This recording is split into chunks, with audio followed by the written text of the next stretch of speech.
എന്തുകൊണ്ട് കട തുറക്കാത്തത്? കട തുറക്കാത്തത് ഗ്യാസ് ഇല്ല. ഗ്യാസ് നമ്മൾ അന്ന് 2 ദിവസത്തിലൊരിക്കൽ എടുത്താണ് ഗ്യാസ് ഉപയോഗിക്കുന്നത്.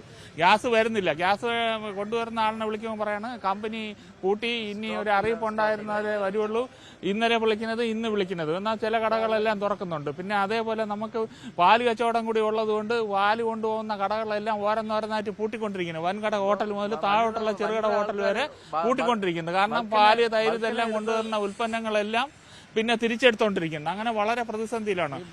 ബൾക്കിന് അവര് സ്റ്റോക്ക് ചെയ്യുന്ന ആൾക്കാർ ബൾക്കിനെ എടുത്ത് സ്റ്റോക്ക് ചെയ്തതിന് ശേഷം ഞങ്ങളുടെ അടുത്ത് ചോദിക്കുന്നത് ഇരട്ടി ക്യാഷാണ് ചോദിക്കുന്നത്.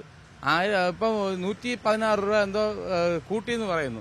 ആ 116 രൂപ കൂട്ടിയത് പോരാഞ്ഞിട്ട് 1850 രൂപ കൊടുത്തോണ്ടിരുന്നത് ഇപ്പൊ 2500 രൂപ വരെ ഞങ്ങളുടെ അടുത്ത് ചോദിക്കുകയാണ് ഒരു കുറ്റി ഗ്യാസിന്. 2500 രൂപയ്ക്കാണ് ഇപ്പം എടുക്കുന്ന അവസ്ഥ. 2500 രൂപയ്ക്ക് അവരിന്ന് ബ്ലാക്കിന് എടുക്കേണ്ട അവസ്ഥയാണ് ഞങ്ങൾക്ക് വരുന്നത്.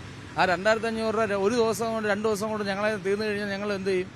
എന്താണ് കട തുറക്കാൻ പറ്റാത്തത്? ഇന്നലെ മുതൽ ഞാൻ ഗ്യാസിന് വിളിച്ചു ചോദിച്ചപ്പോൾ ഗ്യാസിന് ഗോഡൗണെല്ലാം പൂട്ടിയിരിക്കുകയാണ്, ഗ്യാസ് പിന്നെ കിട്ടാൻ വഴിയില്ല, ഒരു വഴിയില്ല എന്നൊക്കെയാണ് പറയുന്നത്. അതുകൊണ്ടാണ് വലിയ ബുദ്ധിമുട്ട്, കട തുറക്കാൻ നിവൃത്തിയില്ലായിരിക്കുകയാണ്. ഇതാണ് സംഭവം. നമ്മളെന്ന് പറഞ്ഞു കഴിഞ്ഞാൽ പാല് കച്ചവടം ഉള്ളതാണ്, പാലിന്റെ ഏജൻസിയൊക്കെ ഉള്ളതാണ് എന്റെ ചേട്ടൻ. പക്ഷേ പാല് കൊണ്ട് പല കടകളിലും പോയപ്പോഴേ പാല് എടുക്കുന്നില്ല. ഗ്യാസ് തീർന്നു പോയി, പാല് തിരിച്ചെടുത്തുകൊണ്ടിരിക്കുകയാണ്.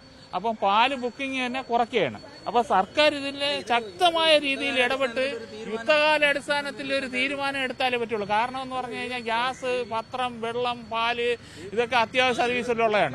എന്തെങ്കിലും ഒരു തീരുമാനം പൂഴ്ത്തിവെക്കുന്ന ഒരുവിധപ്പെട്ട ഗ്യാസ് കമ്പനികൾ പൂഴ്ത്തിവെക്കുന്ന ഗ്യാസ് കുറ്റികൾ ഞങ്ങളെ പോലുള്ള കച്ചവടക്കാർക്ക് എടുത്തു തരാനുള്ള ഒരു സംവിധാനം ഉണ്ടാക്കണം. കാരണം അവര് എക്സ്ട്രാ ക്യാഷ് മേടിച്ചാണ് ഇപ്പൊ ഇത് മേടിക്കുന്നത്. അധിക പൈസ മേടിച്ചാണ് ഞങ്ങളെ മേടിച്ചിട്ടാണ് ഉണ്ടാക്കുന്നത്.